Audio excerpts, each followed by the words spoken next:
Today I will discuss the electrochemistry chemistry elective paper 6 environmental chemistry unit 2 air pollution. The important question of the air pollution. Write about acid rain and its effects. What is the acid rain? Acid rain is acid rain is a result of acidic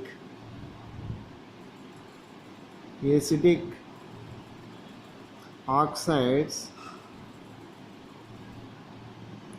dissolving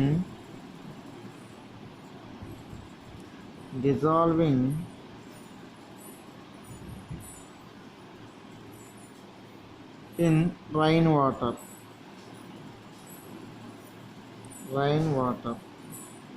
The acid rain is a result of acidic oxides dissolving in rainwater. అంటే for example ఏదైనా factory నుంచి release అయిన oxides chemicals means ఆక్సైడ్స్లో HNO3 లేదా NO2 అలాగే sulphur containing compounds, nitrogen containing compounds, carbon containing compounds releasing in factories.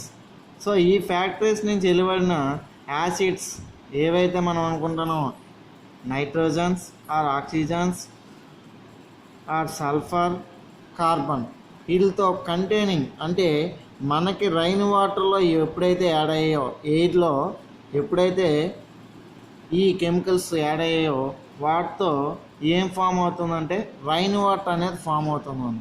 ఈ rain వాటర్ను మనం ఏమంటామంటే ఆమ్ల వర్షాలు. ఓకేనా? So second one, this is due to several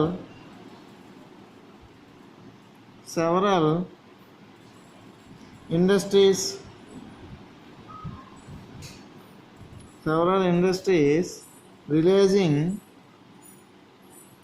releasing acid exhaust gases into atmosphere.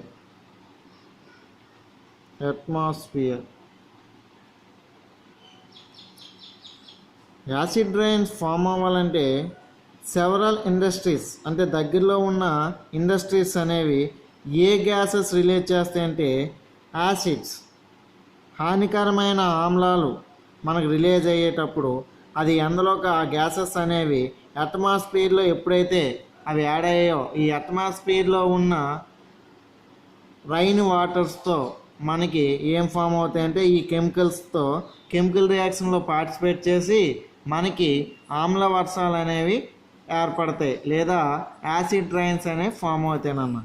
So the oxides responsible for acid rain.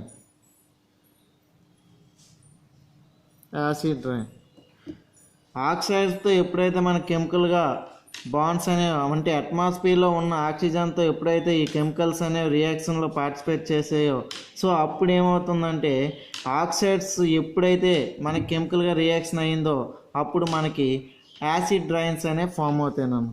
So next one, ఆ reactions ఒకసారి చూడన్న.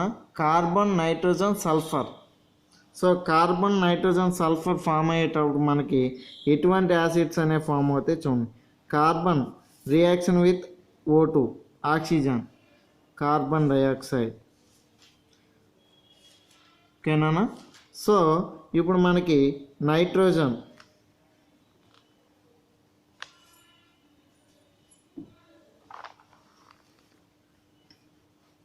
Nitrogen ఎలా కెమికల్గా ఇంటరాక్ట్ అవుతుంది చూడన్నా. N2+O2 react with 2NO. So ఈ 2NO again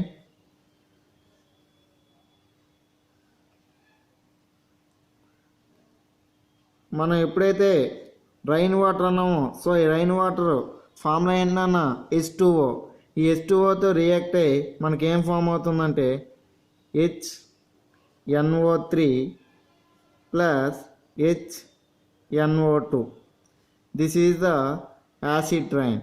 HNO3 అనేది ఏంటన్నా acid కాబట్టి ఇది దేంతో బైండ్ అవుతుంది, మనకి అట్మాస్ఫియర్లో ఉన్న వాటర్ మాలిక్యూల్స్, దాన్నే రైన్ వాటర్ అంటాం. ఈ రైన్ వాటర్లో ఉన్న వాటరు మనకి ఇండస్ట్రీల నుంచి రిలీజ్ అయిన NO2 కెమికల్స్తో రియాక్ట్ అయ్యి ఏం ఫామ్ అవుతుందంటే ఆమ్ల వర్షాలు లేదా యాసిడ్ రైన్స్ అనేవి ఫామ్ అవుతాయినమ్మ. సో అలాగే సల్ఫర్ కంటైనింగ్ కాంపౌండ్స్, అంటే సల్ఫర్ కంటైనింగ్ కాంపౌండ్స్తో ఎలా రియాక్ట్ అవుతుందో చూడమ్మా.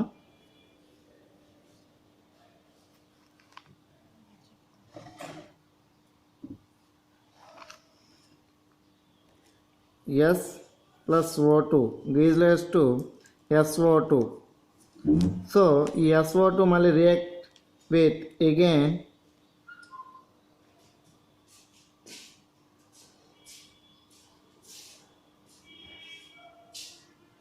H2O to formation of the H2SO4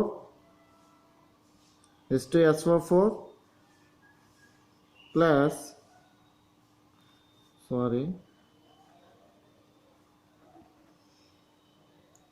SO2 plus SO3. Chemical reaction with SO2 plus O gives to SO3. So SO3 reaction with H2O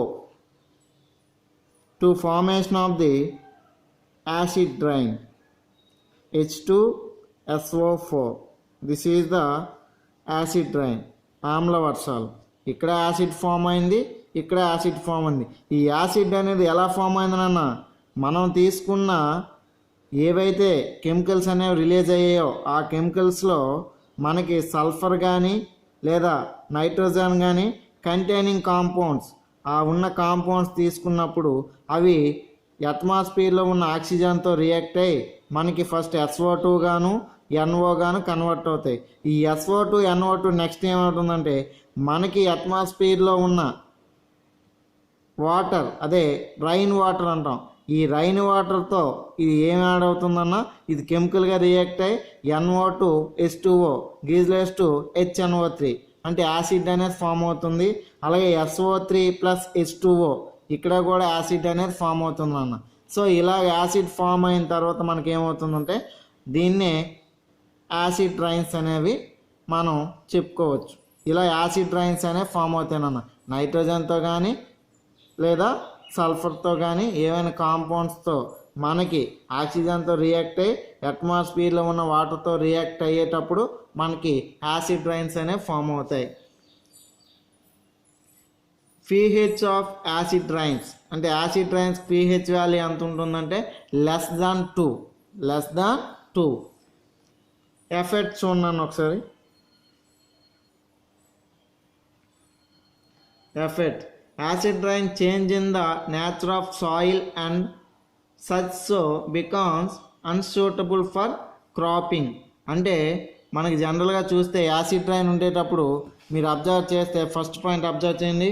acid rain ఎక్కడైతే మనకి ఈ agriculture మీద, land మీద ఎప్పుడైతే యాసిడ్ రైన్స్ ఫామ్ అయ్యాయో ఆ యాసిడ్ రైన్ వల్ల ఏమవుతుందంటే అక్కడున్న సారవంతమైనది, అంటే క్రాపింగ్, అక్కడున్న భూమి సాయిల్ అనేది ఏమవుతుందంటే డెస్ట్రాయిడ్ అవుతుందన్న, అంటే సారవంతాన్ని కోల్పోతుంది. అలాగే foresters are destroyed by this rains.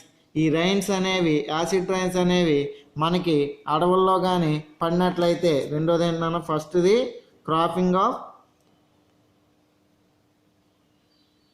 Soil, second one ఏంటన్నా సెకండ్ వన్ ఫారెస్ట్ డెస్ట్రాయిడ్, అంటే ఎక్కడైతే అడవుల్లో ఈ యాసిడ్ రైన్స్ అనేవి మనకి అక్కడ ఎప్పుడైతే ఏర్పడ్డాయో ఆ యాసిడ్ రైన్స్ అడవుల మీద ఎప్పుడైతే పడ్డాయో ఆ అడవుల్లో ఉన్న ఈ అడవులన్నీ కూడా ఏమవుతాయంటే డెస్ట్రాయిడ్ అయిపోతాయి. ఓకేనా? అలాగే aquatic organism, third one aquatic organism. ఈ నదుల్లో కానీ చెరువుల్లో కానీ మనకి ఈ రైన్ వర్షం పడిందంటే ఈ యాసిడ్ రైన్స్ కానీ పడ్డాయి అనుకున్నాను. ఈ యాసిడ్ రైన్ వల్ల అక్కడున్న యాక్వాటిక్ ఆర్గానిజమ్స్ అనేవి ఏమవుతాయంటే చనిపోతాయి నాన్న, ఎందుకంటే ఆక్సిజన్ అనేది అందక చనిపోతుంటాయి. అలాగే బిల్డింగ్స్ కానీ లేదా తాజ్మహల్ కానీ ఇవన్నీ కూడా వాటి యొక్క క్వాలిటీ అనేది ఈ వర్షం పడడం వల్ల యాసిడ్ రైన్స్ అనేవి వాటి మీద పడడం వల్ల ఆ బిల్డింగ్స్ కానీ లేదా తాజ్మహల్ ఈ మెమోరీస్ అనేవి ఏమవుతాయంటే మనకి డెస్ట్రాయిడ్, అంటే అక్కడ ఆ అందాన్ని అవి కోల్పోయి పెచ్చులుగా విడిపోతాయి. ఇలా విడిపోవడానికి కారణం ఏంటంటే యాసిడ్, అంటే ఆమ్ల వర్షాలు అనేవి వాటి మీద పడడం వల్ల ఏమవుతాయంటే వాటి యొక్క నాణ్యతను కోల్పోయి మనకి చెడిపోవడం జరుగుతుంది. సో ఇది మనకి యాసిడ్ రైన్ అనేది ఎలా ఫామ్ అవుతుంది, వాటి యొక్క ఎఫెక్ట్స్ ఏంటి. Any doubts? Thank you for all.